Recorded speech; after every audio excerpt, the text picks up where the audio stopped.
बूंद बूंद से सागर बनता, कण कण से आकार। ईंधन सिर्फ गाड़ी नहीं चलाता, चलती है उससे अर्थव्यवस्था, पर्यावरण और संसार।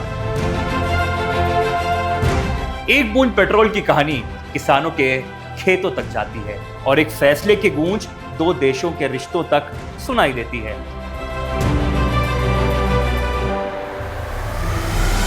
नमस्कार, मैं हूं मास, स्वागत करता हूं आपका डायनामाइट न्यूज में।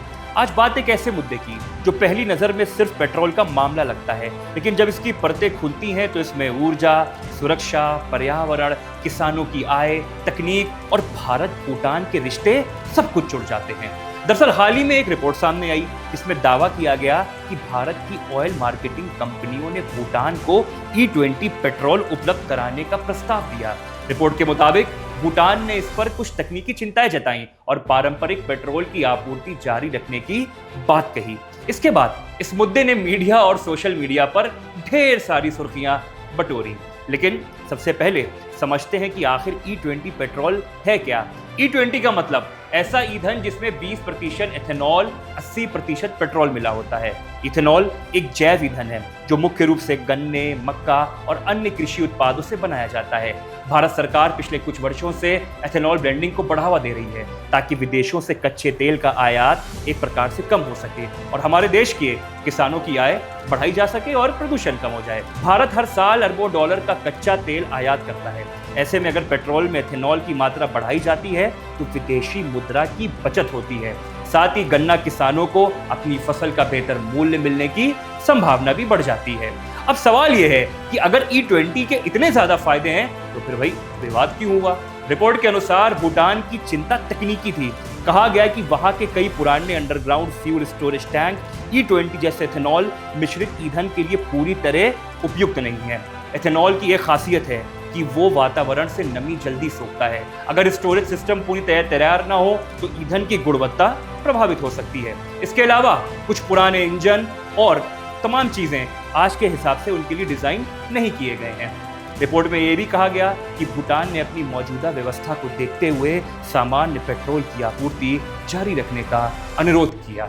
लेकिन कहानी यही खत्म नहीं होती है। जब ये खबर तेजी से फैली कि भूटान ने भारत का E20 पेट्रोल ठुकरा दिया, तब भारत सरकार ने पेट्रोलियम एवं प्राकृतिक गैस मंत्रालय की ओर से अपना जवाब जारी किया। मंत्रालय ने कहा, भारत की किसी भी ऑयल मार्केटिंग कंपनी ने भूटान को E20 पेट्रोल निर्यात करने का कोई औपचारिक प्रस्ताव नहीं दिया था। यानी सरकार के अनुसार जिस प्रस्ताव को लेकर विवाद खड़ा हुआ वो आधिकारिक रूप से मौजूद ही नहीं था। यहीं से मामला और ज्यादा दिलचस्प हो जाता है। एक तरफ मीडिया रिपोर्ट्स में तकनीकी चिंताओं की बात सामने आती है, वहीं दूसरी तरफ भारत सरकार कहती है कि भाई ऐसा कोई प्रस्ताव ही नहीं था। यानी फिलहाल ये मामला दावों और सरकारी स्पष्टीकरण के बीच आकर खड़ा हुआ है।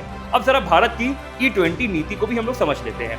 भारत ने इथेनॉल ब्लेंडिंग कार्यक्रम की शुरुआत कई साल पहले की। पहले E5, फिर E10 और अब E20 की दिशा में तेजी से काम किया जा रहा है। देश के कई हिस्सों में E20 पेट्रोल उपलब्धि कराया जा चुका है। इसके लिए वाहन निर्माता कंपनियां कहीं ना कहीं ऐसे इंजन विकसित कर रही हैं जो E20 ईंधन के साथ बेहतर प्रदर्शन कर सकें, क्योंकि सरकार का मानना है कि इससे कार्बन उत्सर्जन कम होगा, पेट्रोलियम आयात घटेगा और कृषि आधारित अर्थव्यवस्था को मजबूती मिलेगी। हालांकि जो विशेषज्ञ हैं वो ये भी कहते हैं कि E20 को सफल बनाने के लिए सिर्फ ईंधन बदलना काफी नहीं, storage system, pipeline, petrol pump, वाहनों की तकनीक और उपभोक्ता की जागरूकता, इन सभी को तैयार करने के लिए भी जरूरी है। यही वजह है कि हर देश में अपनी जरूरत और तकनीकी क्षमता के हिसाब से ऐसे बदलाव लागू होते हैं। भूटान एक छोटा देश है, लेकिन पर्यावरण के प्रति वो बेहद संवेदनशील माना जाता है। वहाँ किसी भी नई तकनीक या ईंधन को अपनाने से पहले उसकी व्यवहारिकता और सुरक्षा का विस्तृत अध्ययन किया जाता है।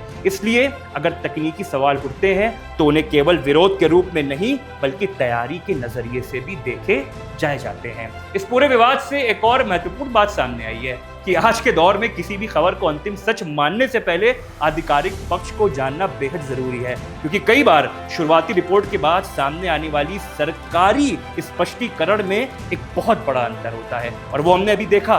तो क्या इस पूरे मामले का निष्कर्ष है? आइए हम आगे जानते हैं कि पहला, भारत E20 की ऊर्जा नीति का महत्वपूर्ण हिस्सा है। दूसरा, रिपोर्टों में भूटान की तकनीकी चिंताओं का जिक्र किया गया है। तीसरा, भारत सरकार ने स्पष्ट किया कि E20 निर्यात कोई औपचारिक प्रस्ताव दिया नहीं गया है। यानी ये बात केवल ईंधन का नहीं बल्कि तकनीकी तैयारी, सूचना के प्रवाह और आधिकारिक तथ्यों को समझने का भी है। अब देखना होगा कि भविष्य में भारत और उसके पड़ोसी देश स्वच्छ ऊर्जा की दिशा में किस तरह से आगे बढ़ते हैं और नई तकनीकों को अपनाने के लिए किस प्रकार का सहयोग विकसित करते हैं। आप देख रहे थे डायनामाइट न्यूज। आपका बहुत बहुत धन्यवाद।